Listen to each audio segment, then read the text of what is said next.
Alrighty, what's going on everybody? Ninja Star here, and today we are back at it again with a Death Note video for you all. It's been a while since I've done a Death Note video, but here I am now with another upload on this series.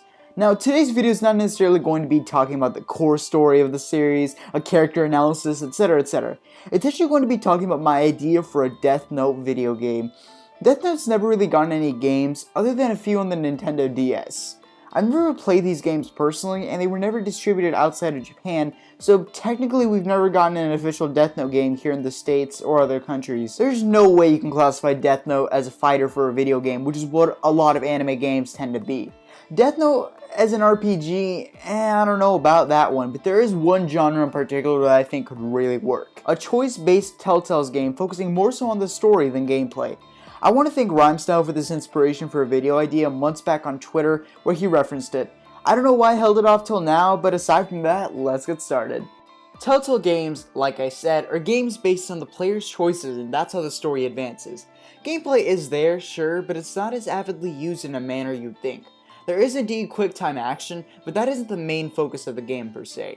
A lot of times it's to react to an incident that just happened, or to get to a person or setting, which would then trigger a conversation/action between them, and that's where the choices come in.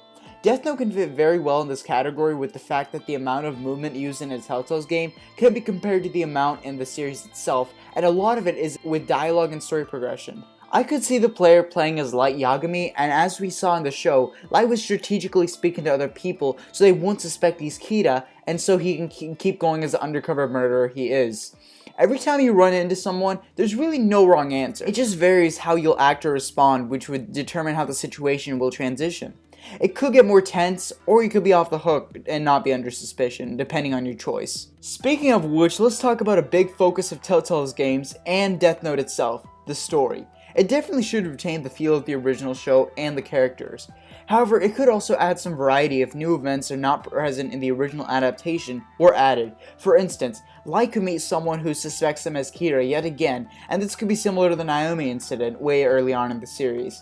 The only difference is that this person has a decent role and could also be involved in certain other events/chapters. I'm not saying it just has to be one person or event added, I'm just saying if they want to give some variety, they could do something unique never seen before. I'd like to see at least everything in Death Note covered all the way up until, spoiler alert, L's death. If they wanted to, I could see them doing the remaining 10 episodes with Nier and Mello wrapped up as potential DLC, and this is where a lot more of the action and Quicktime events play in, because that's what happened in the original story. And as for the episodes, I could see them being released one at a time like a general Telltales game, and leading up to 5. Episode 1 will be an introduction to Light and L, and maybe small earlier events.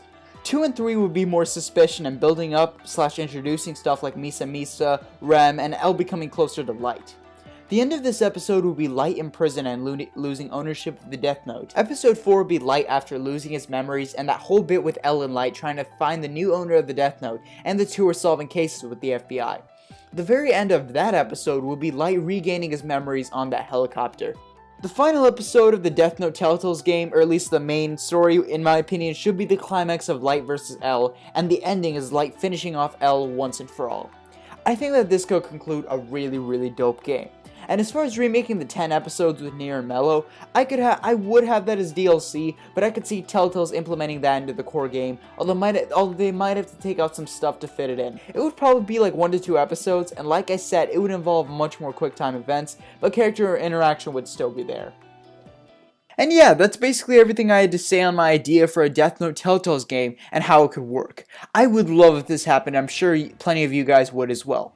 Anyways, what did you guys think of the video? I would like to hear everyone's input in the comments down below. This is a little bit of a shorter one, but it's also kind of an open-ended one, so you guys can come up with your thoughts and ideas for this Death Note Telltales game as well. Again, like I said, this video is just speculation, this video is just an idea, it's not actually confirmed or whatever, but if this game did get confirmed, I would definitely cover it for you guys and stuff. But anyways guys, thanks so much for watching. Ninja out. Peace everybody.